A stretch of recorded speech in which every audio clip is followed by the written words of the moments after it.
Une semaine après leur match héroïque au Parc des Princes et ce point du match nul ramené, l'AC Ajaccio reçoit l'OGC Nice qui s'est incliné en milieu de semaine en barrage de Ligue Europa, 2-0 en Chypre face à Limassol. Du coup, Claude Puel a largement remanié son effectif, notamment un changement défense centrale avec Timothée Kolodiesak qui sera associé à Rémi Gomis.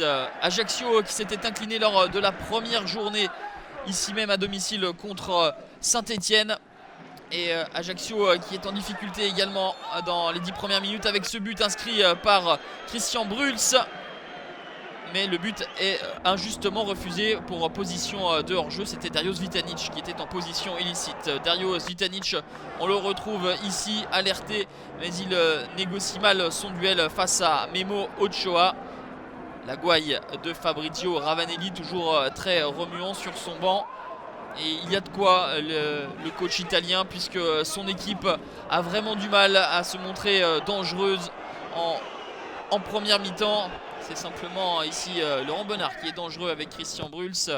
Des points de suture pour le milieu de terrain belge. 0-0 à la mi-temps. Du beau monde en tribune, mais sur le terrain il n'y a pas énormément de spectacle. Il fait chaud, très peu de rythme, des blocs très bas, notamment les Ajacciens. Claude Puel espère que ces hommes vont forcer le verrou corse, et pourquoi pas avec cette frappe de Nampalis Mendy qui est repoussé par Memo Ochoa et suivi par Darius Vitanic. L'attaquant argentin ne trouve pas le cadre. Il aura fallu la percée du milieu de terrain défensif Mendy, l'ancien de Monaco, pour créer le danger.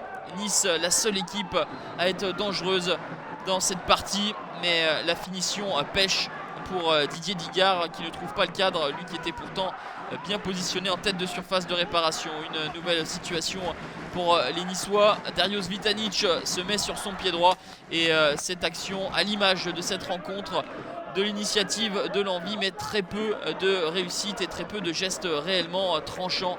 Nouvelle alerte. Boteak dans la surface de réparation et le bon retour de Ronald Zubar. 0-0 donc, et il faut attendre les 10 dernières minutes pour voir enfin l'ACA se porter à l'assaut de la cage de David Ospina, mais c'est toujours imprécis avec ces têtes non cadrées de Moutou. Un nouveau mouvement pour les Corses et le nouvel entrant Popescu aurait pu pousser la balle dans les filets de David Ospina, mais 0-0, ce sera le score final. Ajaccio cumule un point supplémentaire à son total. L'OGC Nice n'encaisse pas de but, de bon augure avant de recevoir Limassol.